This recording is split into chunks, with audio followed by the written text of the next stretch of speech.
예, 설명을 하겠습니다. 예, 안녕하십니까. 오늘 날씨가 오전에는 역대급으로 추웠는데, 이제 오후 되니까 이렇게 풀려서 마음이 조금 이렇게 여유가 있습니다. 내일 일요일부터는 날씨가 많이 풀린다고 하니까, 공부할 때는 확실히 그 날씨가 추우면 마음도 급해지고, 공부 여건이 악화되고 이런 부분이 있습니다. 조금만 견디면은 봄이 오고, 또 봄이 오면은 봄 기운에 맞게 또 공부도 이렇게 성장을 같이 하는 계기로 삼아야 되겠습니다. 보시면은 일단 그 학원에 이제 그 고가 재수는 절대 안 된다 이런 고인데, 이제 왜 그렇게 하는가 하면은 재수는 할 필요가 없습니다. 그 충분히 남은 시간에 공부량 대비 남은 기간을 고려하면은 재수하지 않더라도 목표하는 대학에 충분히 갈 수가 있습니다. 근데 그 목표하는 대학이다 이런 부분이 물론 이제 아주 좋은 대학이면은 더할 없이 좋지만은 본인이 최선을 다했을 때 나오는 그 역량, 여기에 맞는 대학을 가는 게 가장 바람직한 목표 아닌가 이렇게 생각합니다. 근데 보통 학생들이 열심히 하면 원하는 대학을 가겠죠. 그렇게 설정을 하겠습니다. 진행 순서는 한 10개 정도 되는데 간략하게 해서 한 20분 정도 이렇게 진행이 될 겁니다. 제 개인적 소개인데 그 뭐 1번, 2번은 중요하지 않고요. 제가 학부형입니다. 저도 이제 여기 3번에 보면은 고1 자녀가 있다 이런 표현이 있는데 지금 고2 올라가죠. 그래서 이런 드리는 말씀들이 다 제 얘기이기도 합니다. 우리 애를 가르치는 방향, 어떻게 갈 것인가 이런 부분인데 뭐 공통적인 고민이죠. 우리 애도 이제 그 고등학교를 진학할 때는 그 이과로 진학을 했어요. 그래서 제가 문이과 전형이 같이 있길래 문과로 바꿨어요. 왜 그렇게 이제 문과로 지금은 설득을 해서 거의 성공했는데, 왜 그렇게 했는가 하면은 이과로 갔을 때는 달성을 한 85에서 90 하면은 문과로 가면은 90에서 100 정도 할 것 같아서 문과 쪽으로 방향을 잡는 게 예적성에는 맞습니다. 우리 이제 저 대학 3학년은 이제 오빠이고 고1은 이제 동생인데, 오빠는 완전히 이과예요. 완전히 이과. 그리고 동생은 문이과가 같이 있는데 굳이 이렇게 한 분야를 뽑으라 이렇게 하면은 문과 쪽입니다. 그래서 문과 쪽으로 가는 게 본인은 성장에 더 유익하지 않은가 이렇게 해서 문과로 설득을 해서 지금은 거의 이렇게 제 학교의 그 동아리도 이제 그 경제 쪽으로 가서 재미를 붙이고 있어서 어느 정도 성공을 하고 있습니다. 저희가 이제 신림동 베리타스 학원이 모체인데 문과 최고 이제 이 라인을 저희들이 가르치고 있습니다.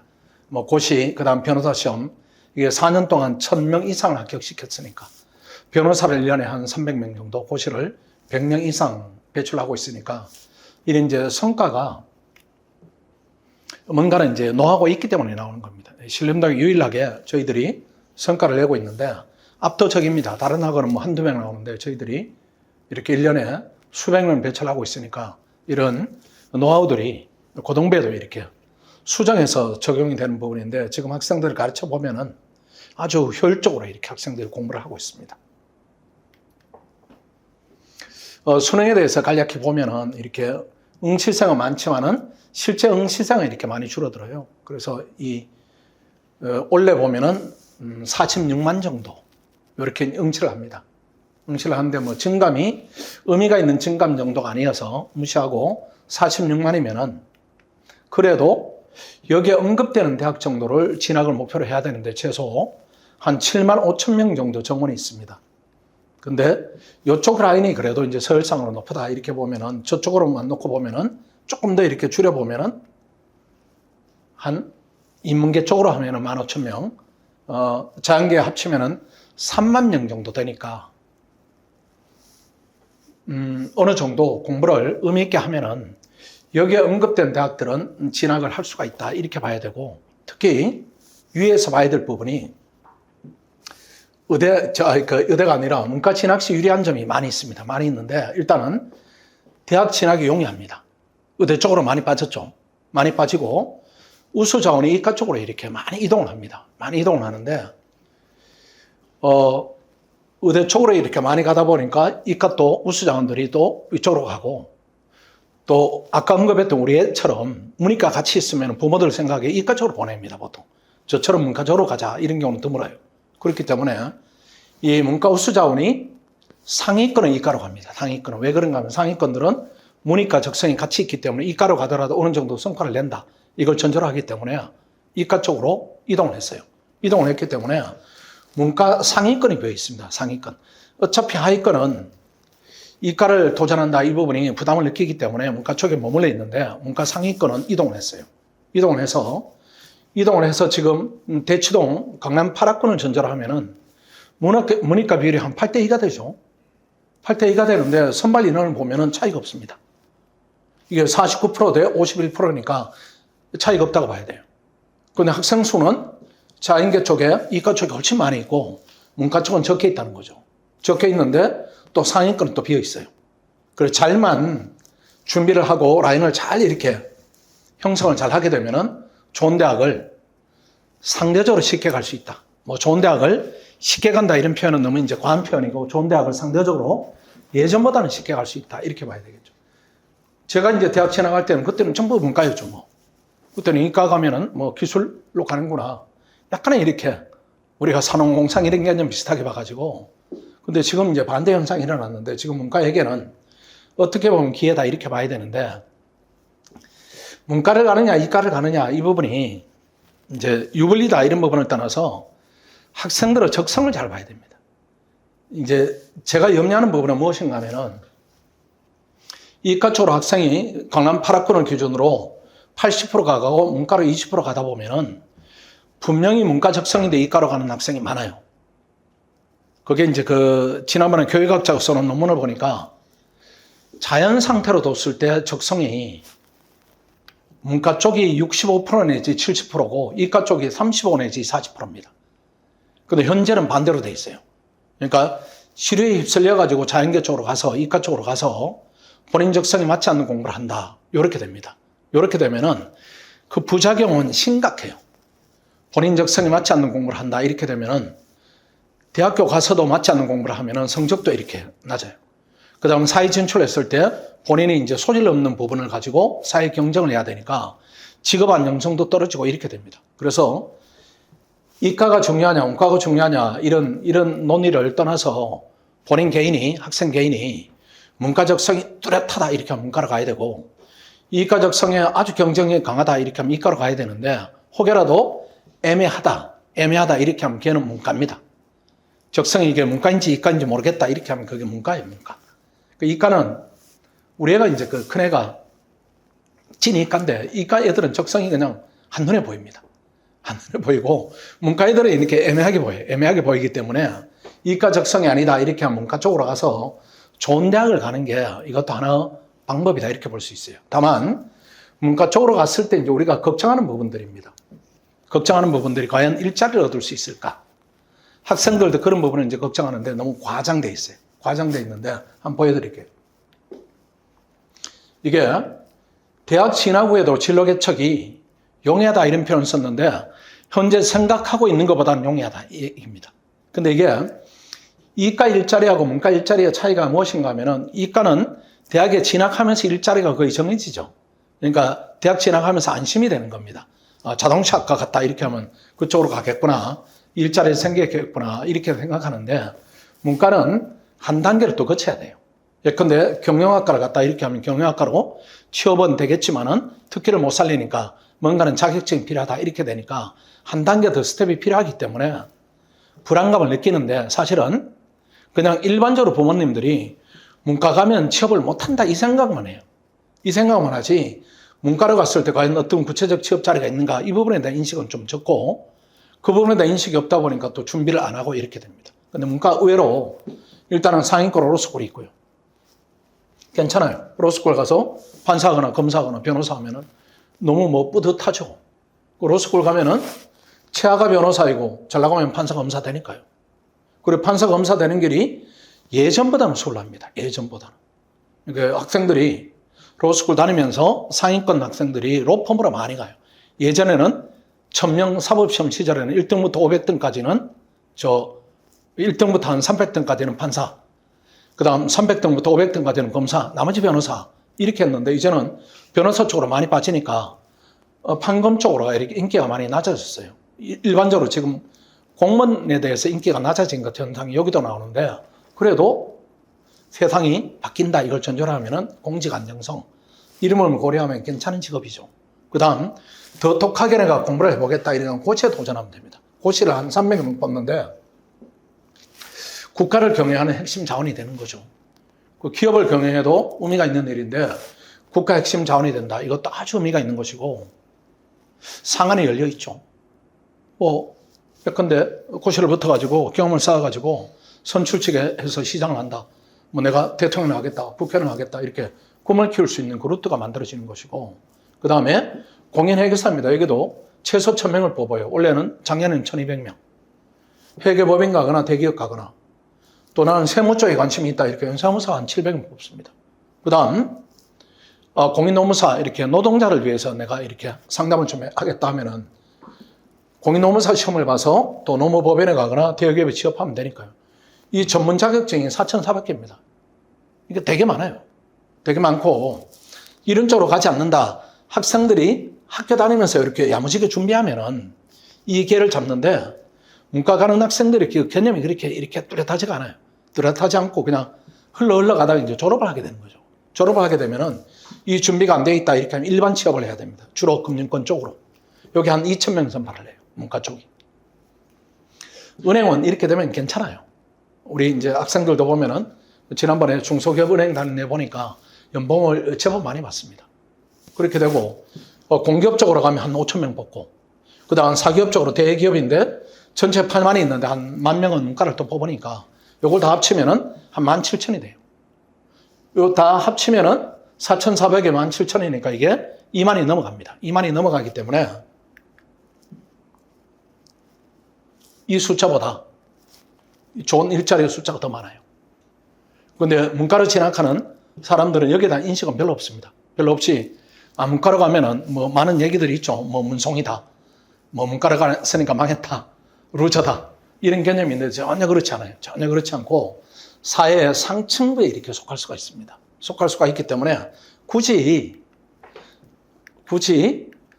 우리의 적성이 문과인데 굳이 이과에 와서 고생하고 학교 레벨도 낮아지고 학교 레벨이 한 이과로 가서 이 정도 갈 적성이면은 1위로 갑니다. 문과 그 정도예요. 지금 학교 안에도 그렇죠. 상위권들 다 이과에 차곡차곡 있고 등급이 한 1.5등급, 2등급 정도 차이가 날 겁니다. 그럼 문과 쪽으로 가서 본인 적성대로 살리고 이런 직업군을 얻는다 이렇게 하면은 괜찮은 거예요. 그리고 저 대학 가서 1년 동안은 열심히 놀고 2년 또 열심히 놀고 또 전공부하고 그렇게 하다가 3학년 때부터 준비하더라도 충분합니다. 충분하기 때문에 저쪽 라인을 생각하고 문과를 지원한다 이렇게 하면 괜찮은 것이에요. 다만 이런 자격증이나 이런 취업이 문과 모든 과에 공통된 게 아니고 그게 아니고 경제나 경영 이쪽이 이제 한정되어 있는 거예요. 한정되어 있기 때문에 잘못 알고 있는 부분이 이과는 과가 중요하고 문과는 학교가 중요하다 이렇게 하는데 그건 그렇지는 않습니다. 문과도 과가 중요해요. 아니면은 예컨대 영문학과를 갔다 이렇게 하면은 복수 전공을 경영을 하든가 이렇게 해서 뚫어나가야 됩니다. 뚫어나가면은 괜찮은 루트가 확보된다. 아마 부모님들이 문과는 과가 중요하고 학교가 중요하고 이과는 과가 중요하다 그런 얘기는 복수 전공을 전제로 한 말인데 그래도 문과도 과가 우선이고 그 다음 복수 전공으로 여의치 않으면은 복수 전공으로 커버를 한다. 다만 그 커버하는 방향성이 이쪽 자격증입니다. 전부 다 경영 경제예요. 과목들이. 중국어 학과다. 영문학과다. 이렇게 하면 안 되니까 그런 과로 가서 개인의 개성을 살리면은 훨씬 더 좋은 일자리를 얻을 수가 있습니다. 예컨대 이과로 가서 예컨대 자동차과를 갔다. 이렇게 하면 취업은 되겠죠. 근데 언제까지? 위험한 게 있어요.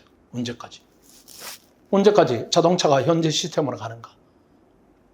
그러니까 기술이 이제 발전한다. 이렇게 하면 발전 속도가 빠르기 때문에 이 발전 속도를 못 따라가면 또 대대는 문제가 생기기 때문에 그런데 이과 적성이 아닌 학생이 이과로 가서 그런 수준 낮은 기술권에 속해 있다. 이렇게 하면은 직업 안정성이다. 이런 부분들이 현재 생각하는 것보다는 많이 흔들릴 수가 있는데 반면에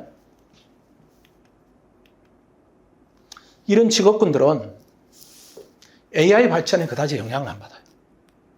AI가 아무리 발전하더라도 판결을 우리가 기계에게 맡길 것인가? 이건 안 할 거라는 거죠. 이건 안 할 것이고, 가끔 보면은, 신문에 보면은 뭐 AI 발전하면 사라질 직업군 중에 상위권에 회계사가 있던데 그건 번역이 잘못된 겁니다. 계산원이에요, 계산원. 미국 서적을 그대로 번역하다 보니까 회계사 이렇게 하는데, 이거는 회계사 하는 일이 기업을 만나서 장부를 뒤지고 해야 되기 때문에 이건 없어지지 않습니다. 그러니까 없어질 만한 직업이 별로 없어요. 세무사도 만나야 되고, 노무사도 사람 만나야 되고, 금융권도 어쨌든 돈이 오가야 되니까, 이런 사람 손이 다 필요한 직업군이 사실은 상위권의 문과 쪽에 몰려 있어요. 몰려 있기 때문에 현재 상황을 가지고, 엊그제 보니까 안철수 이제 의사 출신의 정치인이죠. 그분이 얘기를 하기를 AI 발전 속도로 볼 때 10년 이내에 의사도 위험하다.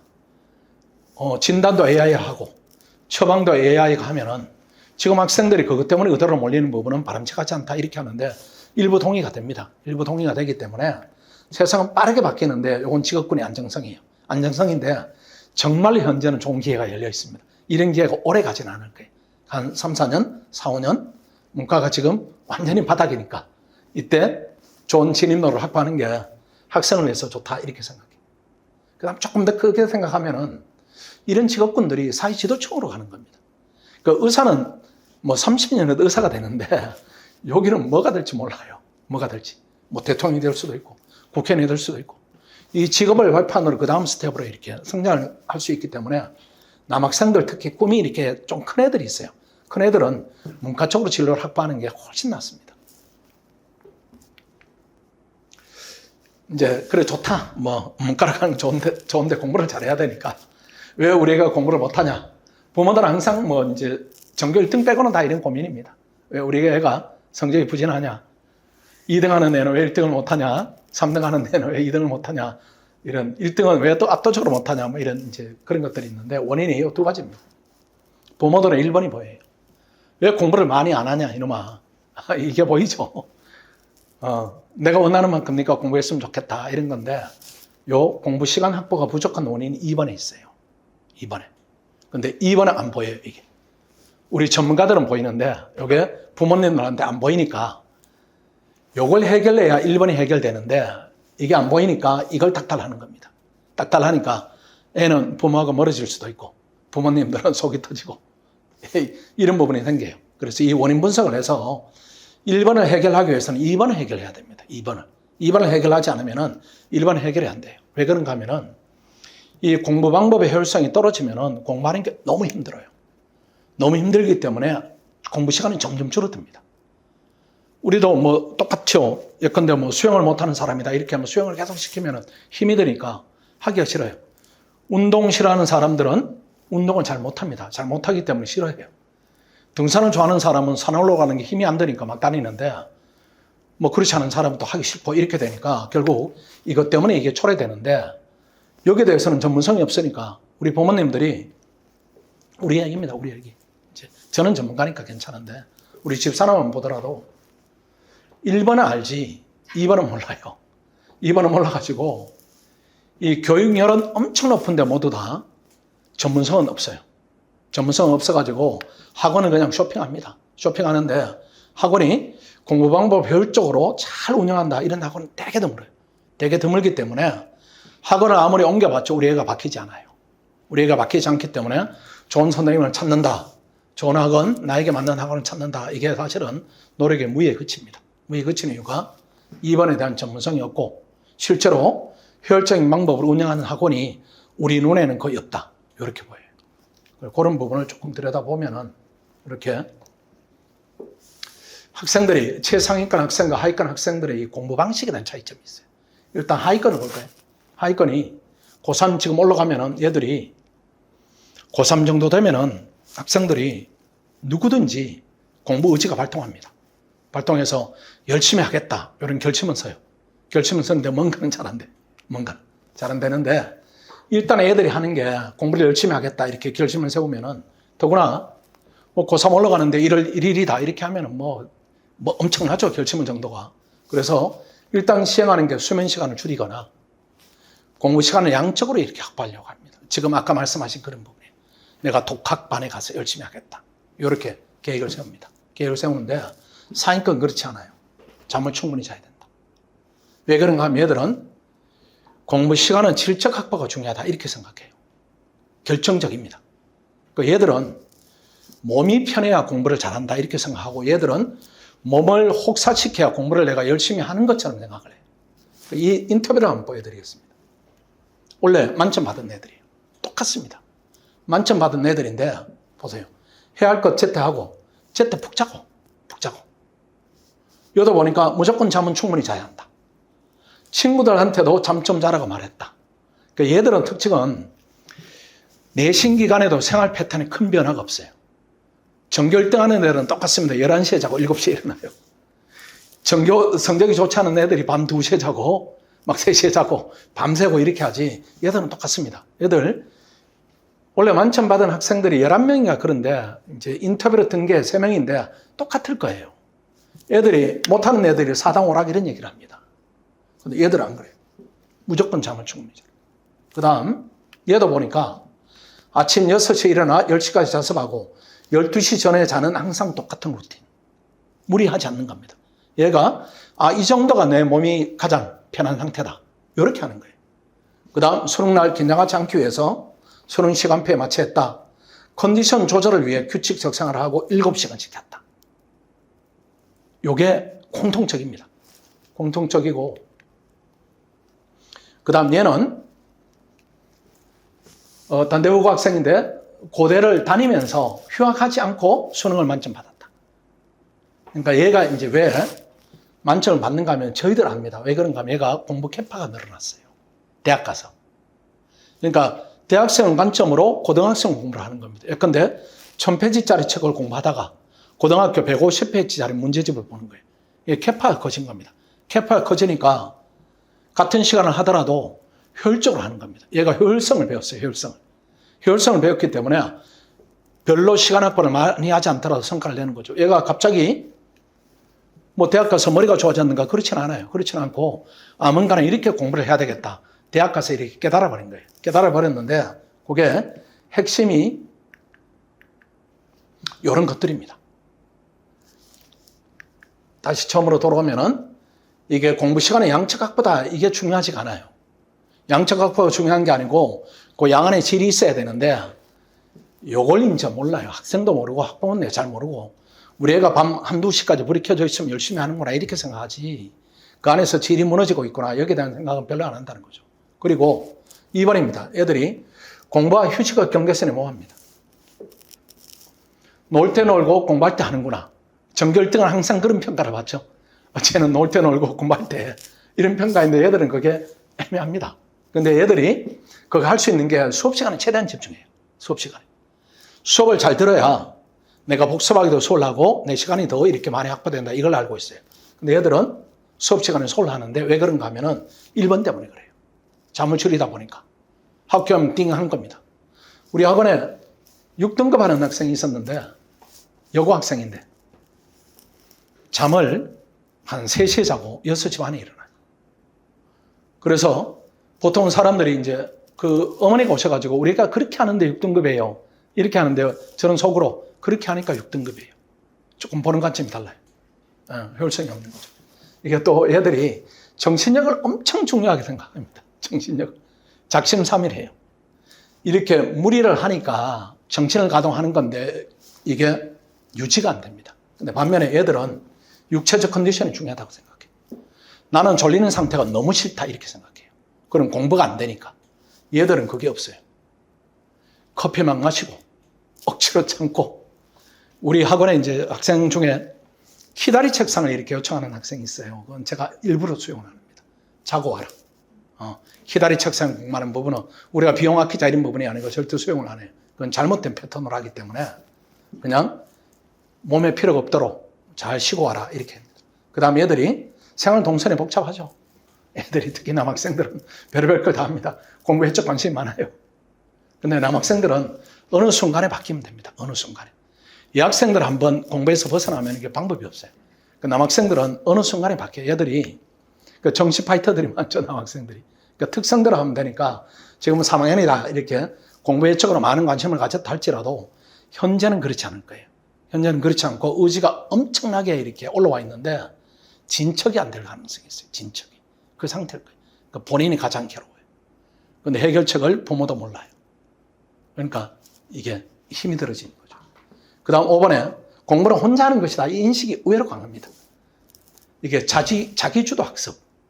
그럼 얘들은 자기주도 안 하는 겁니까? 자기주도 해요.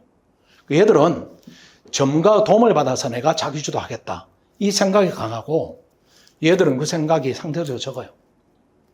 그러니까 얘들이 자기주도 하는데 얘들도 자기주도 하는데 전문가 도움을 받는 비율이 얘들이 더 높고 얘들이 더 낮고 이렇게 돼요. 그러니까 세계적인 클래스에 올라간다 이렇게 하면 운동이든 예술이든 뭐든 김연아 이렇게 우리 피겨로 치면은 전문가 도움을 안 받습니까? 받는다는 거죠. 뭐 저 손흥민이다 전문가 도움을 안 받는가? 받아요. 받으면서 더 열심히 하는 거죠. 그 혼자만 하는 겁니다. 혼자 하니까 진척이 없어요. 그 다음 또 6번 강사 개인에 대한 호불호가 이렇게 강하게 이렇게 드러나요. 그 선생님 너무 좋아.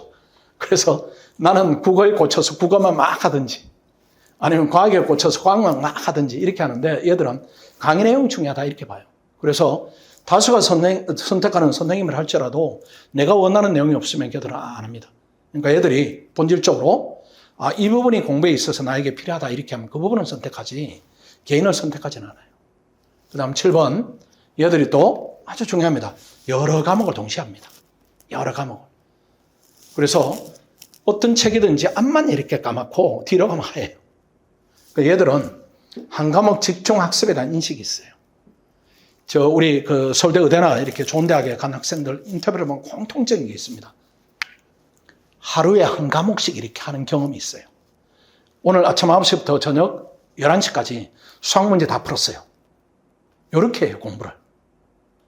그 다음, 오늘 아침 9시부터 저녁 11시까지 영어 문법 한번 다 잡았어요. 이렇게 해요.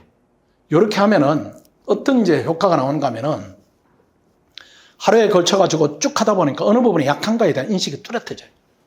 내가 영어 문법을 쭉 풀다 보니까 가정법을 계속 틀린다. 이렇게 하면 얘들이 거기에 대해서 내가 가정법이 약하구나 이렇게 하면 가정법만 또 이렇게 풀어보는 겁니다. 그러니까 약한 부분이 없어지는데 얘들은 그 경험이 없어요. 경험이 없다 보니까 쉬운 것만 계속 합니다. 쉬운 것만. 수학도 앞에만 이렇게.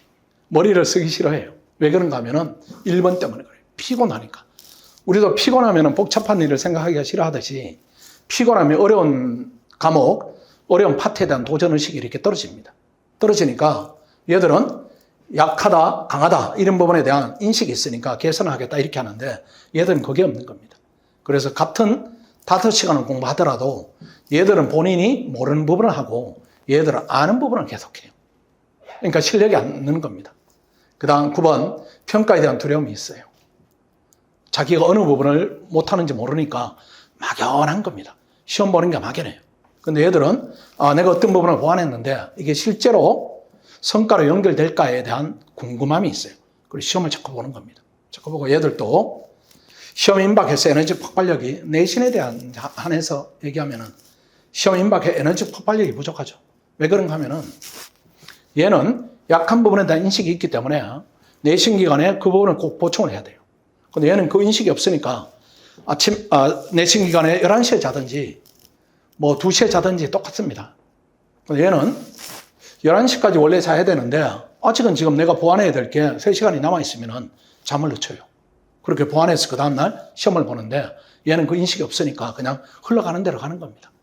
엄마가 뭐라고 하면은 조금 늦게 자고 아니면은 일찍 자고 그 다음 공부에 대한 자발적 동기가 약할 수밖에 없죠.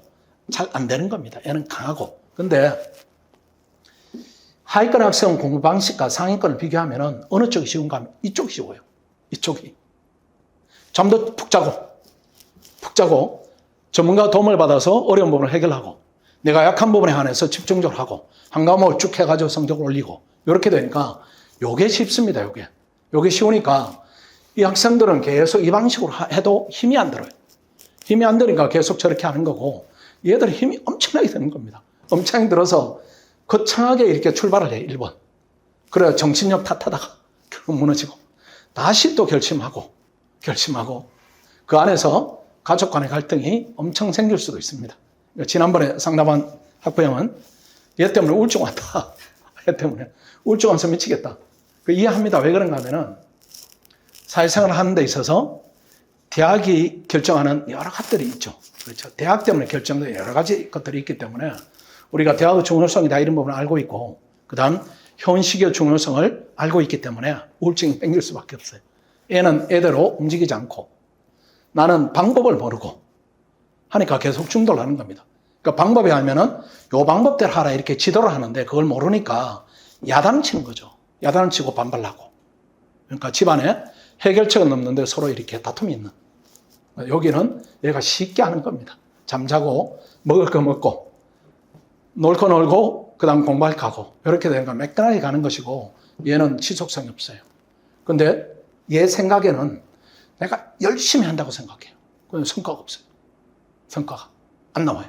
그러니까 몸이 엄청 힘든데 성과는 없고, 얘는 되게 쉽게 하는데 성과가 있고, 이렇게 되니까 좌절감이 2배가 생겨요. 그러니까 이 부분을 해결을 해줘야 됩니다. 그래야 이게 해결이 되지, 뭐 어느 학원을 다닌다, 어느 선생님을 만난다, 이게 해결책은 아닙니다. 우리가 볼 때는. 얘들 얘기를 조금 더 해보면은, 얘들이 인터뷰를 제가 쭉 이렇게 보면은 얘들이 고시생처럼 합니다. 고시생이 공부를 이렇게 해요. 고시생이. 최고 정점 있는 시험인데 고시를 공부하는 방법은 하나밖에 없습니다. 대학 입시를 공부하는 방법이 여러 가지가 있죠. 예컨대 뭐 경희대학을 갔더니만 학교가 좋으니까 만족하다 이렇게 하면 그것도 방법이 있고, 서울대학을 가는 애도 방법이 있고, 여러 가지 방법이 있는데 고시는 방법이 하나밖에 없어요. 효율성이 안 되면 떨어지니까. 예컨대 서울대학을 목표로 했다가 연세대를 가니까 학교가 너무 좋으니까 만족한데, 고시는 그게 의미가 없어요. 2등은 전부 다 탈락이니까. 1등밖에 의미가 없으니까 하나 방법밖에 없는데, 고시의 제일 중요한 방식 중에 하나가 잠을 충분히 잔다. 그러니까 얘들이 보니까 요 어린 나이에 가장 상층의 공부를 하는 그 노하우를 본인들이 터득한 겁니다. 그러니까 어릴 때부터 공부를 계속 트라이를 하다 보니까 얘들이 이 방법도 배우고 이 방법도 배우고 여러 가지를 했겠죠. 여러 가지를 하다가 나에게 가장 적합한 방법을 찾아냈더니 이런 방식이더라. 그게 바로 고시생이 하는 방식이에요. 그걸 지금 학생들에게 적용을 해서 훈련을 시키면은 성과가 비약적으로 납니다. 왜 그런가 하면은 고시생은 공부 방법이 하나라서 머리가 좋은 애가 시험이 돼요. 방법이 똑같으니까. 근데 대학 입시는 방법이, 비효율적인 방법이 더 많습니다. 이걸 보면은 부모들이나 학생들이 잠을 7시간 잤다 이렇게 하면은 거짓말 아니야 이렇게 생각해요.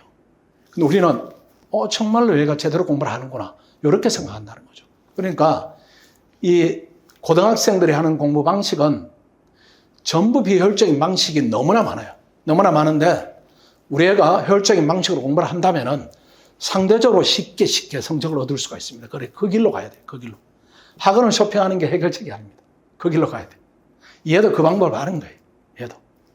사순과 뭐 이렇게 했으니까요. 그래서 최상위권 학생은 공부 방법을 바꿔야 되는데 수면은 충분히. 대신에 입원을 해야 됩니다. 저렇게 바뀌어야 돼요. 공부하고 휴식하고 잠자고. 그러니까 생활이 단순화돼야 돼요. 이게 잠을 또 충분히 안 자면은 생활이 이렇게 산만해집니다. 힘이 드니까요. 공부하는 게 힘이 드니까 뭐 휴대폰 보고 싶어지고 딴짓하고 싶어지고 이렇게 해요. 공부에 재미가 없어지는 겁니다. 근데 얘는 충분히 자니까 재미가 있어요. 그러니까 이게 잠을 충분히 잔다. 이게 되게 힘든 일입니다. 절차가 필요해요. 우리 학생들도 이제 월요일부터 금요일까지는 저희들이 타이트하게 공부시키고 토요일 날 오전에 모의고사 보고 놀게 합니다. 놀게 하는데 걔들이 잠을 타이트하게 공부를 하고 나면은 보상 심리가 생겨서 집에 가면 잠자는 걸 아까워합니다. 그래서 부모님한테 저희들이 연락하는 중요한 내용 중에 잠 일어나는 시간에 대한 통제를 하지 마시고 잠자는 시간을 좀 통제해달라. 이렇게. 그러니까 학생들이 이제는 습관이 됩니다. 가서 빨리 자야 내일 공부를 하지. 이렇게 하고 미진한 부분은 우리가 토요일 날 보충하거나 놀자. 이렇게. 그래서 우리 학생들의 생활이 이렇습니다. 잠을 충분히 자고 공부하고 쉬고 자고 좋은 걸 먹고 주말은 무조건 쉬어야 됩니다. 이거는 방학이 안에서. 주중에는 학교도 다녀야 되니까 주말을 좀 활용을 해야 되겠죠. 그래도 기본적으로 쉬는 시간이 있어야 돼요. 쉬는 시간. 이게 우리 학생들을 부모님들이 주말에도 공부를 했으면 하고 시키려고 하는데 그게 효율성을 되게 떨어뜨립니다. 우리가 예컨대 직장인이다 이렇게 생각하면은 사장님이 토요일도 일요일도 일을 시키면은 방법은 두 가지밖에 없을 거예요. 퇴사든지 아니면 퇴업을 하게 되겠죠. 퇴사를 못 하게 됩니다. 똑같습니다. 애들이 주말에 오신다 이렇게 하면은 공부를 퇴업을 하게 돼요. 피로가 계속 쌓이니까. 스트레스 해소하고 재충전을 시켜야 되고. 그래서 학교 다닐 때도 학교 다니는 것도 힘이 드니까 주말이면은 주말 토요일 일요일 중에 하루는 온전히 본인의 시간을 줘야 됩니다. 그렇게 해도 충분해요.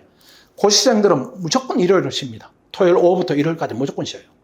근데 얘들이 공부량이 얼마나 많다고 주말까지 하느냐. 이건 아니고 본인의 시간을 줘야 되고 수업 내용을 익히는 데 집중해야 됩니다. 수업을 잘 들어야 돼요. 왜 그런가 하면은 아직은 머릿속에 이렇게 비어 있습니다. 비어 있기 때문에 수업을 통해서 전달을 받아야 돼요. 예컨대 우리 수학 선생님이 오랫동안 강의를 했는데 머릿속에 자꾸 전달해 주는 겁니다. 전달해 주니까 수학 선생님 머리를 빨리 이식받는 게 중요해요. 이식받아가지고 그 수학 선생님 머리로 시험장에 가면은 만점이 안 되는 더 한 점수도 받을 수 있겠죠. 그렇기 때문에 수업 내용을 익히는 데 집중을 해야 되고 그 다음 5번 강의를 효율적으로 활용을 해야 됩니다. 공부 초기에는 강의를 많이 수강해야 된다 이 말인데 이게 뭔가 하면은 실력이 없는 학생은 강의를 많이 들어야 돼요. 왜 그런가? 머릿속에 비어 있으니까. 강의를 많이 이렇게 지식을 넣은 다음에 시험이 다가올수록 자기 주도로 이렇게 시간을 늘려야 됩니다. 근데 공부 못하는 학생들이 반대로 해요, 반대로. 겨울 방학이니까 내가 1월부터 이제 고3이 됐으니까 내가 혼자 시간 확보해서 열심히 해야지. 이렇게 하는데 효율성이 떨어져요. 그리고 걔들이 어떻게 하는가 하면은 혼자 하다 보니까 모의고사 보니까 성적이 안 나와요. 그러면 시험 직전에 강의를 막 듣습니다. 반대로 해요, 반대로. 그때는 늦었고 방식이 거꾸로 된 거예요. 우리가 모든 게 그렇죠. 초기에는 지도를 받는 거죠. 수영을 해도 지도받고 헬스를 해도 지도받고 다른 걸 해도 축구를 해도 지도받고 나중에 어느 정도 지도가 필요가 없을 정도로 올라서면은 혼자 이렇게 시간을 많이 갖고 훈련을 하는 거죠. 공부는 더더욱 그렇습니다. 초반에 하위권 학생이 강의를 많이 듣지 않고 본인 시간을 많이 확보한다. 이 얘기는 효율성이 떨어지는 공부를 하고 있다. 이렇게 봐야 돼요. 그리고 수능 직전에 강의를 듣는다. 이렇게 하면 이게 잘못된 루트를 밟았구나. 이렇게 봐야 됩니다. 수능 직전에는 문제를 많이 풀어서 내가 어느 부분에 약한가 그 부분만 집중적으로 이렇게 케어를 받아야 되는데 처음부터 다 하겠다. 왜? 9월달 모의고사 박살났으니까. 이렇게 되는 거예요. 반대로 가는 겁니다. 모든 시험을 실전처럼 해야 됩니다. 우리 학원에는 매일 시험을 봅니다. 매일 데일리 테스트를 보고 실전처럼 주말 테스트를 또 일주일치를 모아서 봐요. 왜 이게 중요한가 하면은 어떤 학생이 수학 문제를 5분쯤에는 정답을 하는데 그 문제를 푸는 시험에서 요구하는 시간은 3분이에요. 근데 5분 풀어가지고 정답을 했다. 틀린 걸까 맞은 걸까 이렇게 하면은 정확하게는 틀린 거예요. 틀린 거. 근데 본인은 맞았다고 생각하는 겁니다.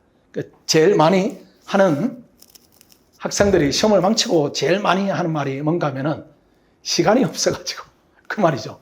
시간이 아니라 실력이에요. 그래서 이게 실전처럼 공부를 하지 않으면은 공부하는 사고가 실전하고 괴리돼서 하는 겁니다. 예컨대 아무리 시간이 걸리더라도 2시간 걸려 수학 한 문제를 푼다. 무슨 의미가 있겠어요? 그거는 실전 훈련은 아닌 겁니다.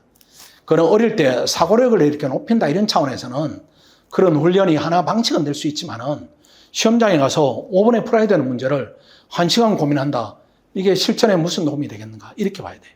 그렇게 봐야 되니까 실전을 자꾸 해서 내가 실전에서 어떤 문제가 발생하는가 이걸 점검해서 공부에 자꾸 반영을 해야 되는 겁니다.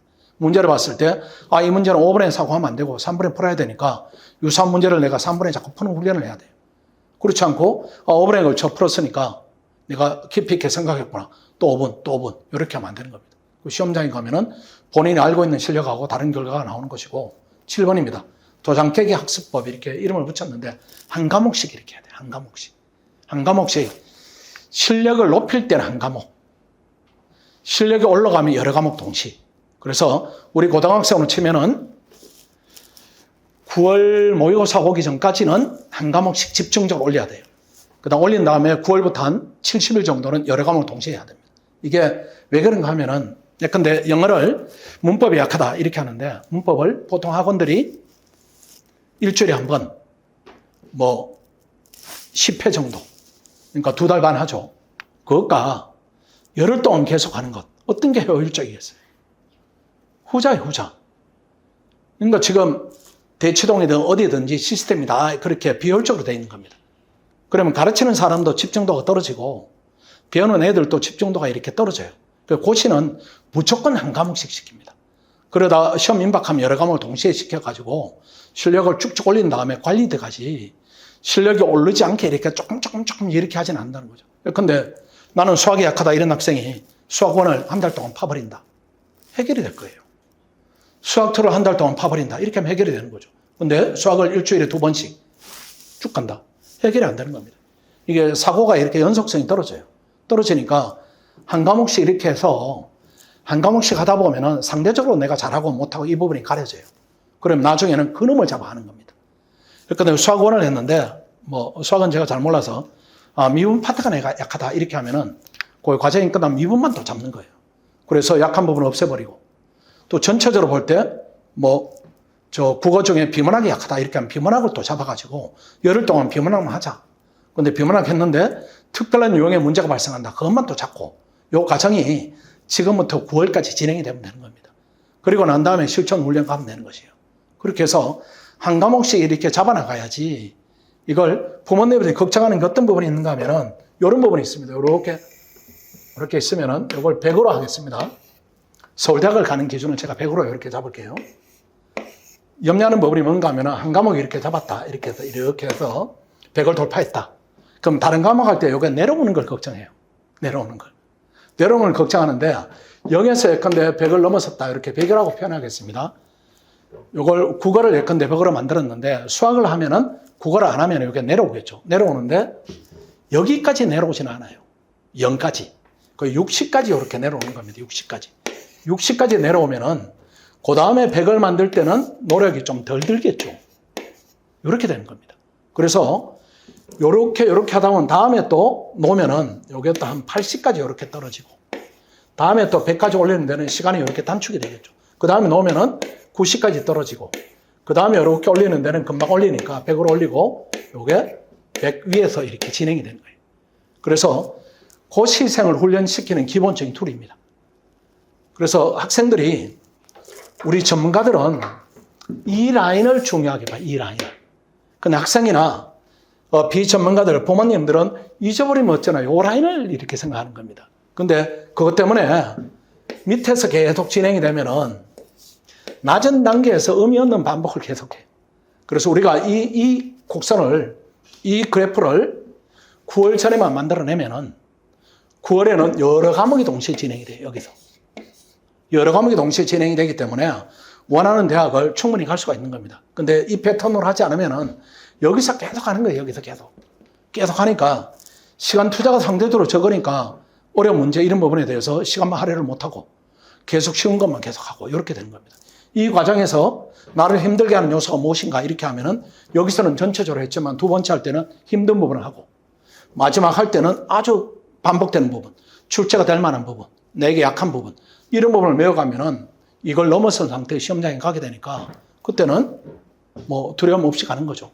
이렇게 가면은 이런 학습법이 나중에 되면은 어떤 효과가 나오는가 하면은 책을 아까 말씀드린 부분이죠. 그냥 수학책 200페이지다. 하루에 풀어요. 그러니까 서울대 간 애들 이렇게 유튜브 같은 데 보면은 본책 이렇게 쌓아놨죠. 그걸 보면은 저걸 어떻게 봤냐 이렇게 하지만 우리가 볼 때는 아무것도 아닌 거예요. 한 권을 보는데 하루면 되니까. 그리고 한 권을 그렇게 하루에 보면은 나머지 책이 다 유사하기 때문에 금방금방 맞아요. 그래서 20권 보는데 우리 학생들 훈련 방식으로 하면 20일이 걸리고 그렇지 않으면 20권이 엄청 많아 보이고. 그러니까 수영으로 치면은 우리가 좋은 대학을 가기 위해서 건너야 되는 강이 있는데 50m짜리다. 이렇게 하면 수영을 익히는 학생은 쉽고 수영을 못 익히는 학생은 이게 되게 위협적이고 이렇게 됩니다. 그래서 수영을 익히는 방법을 학습법을 효율적으로 익히는 게 가장 중요하다 이렇게 봐야 돼요. 정시생이죠. 내신 3등급 이하는 안 되죠. 수시는 물 건너갔다. 또 이 남학생들은 그냥 중학생부터 나 정시 파이터 이런 놈들이 있어요. 그러니까 어이없는 애들입니다.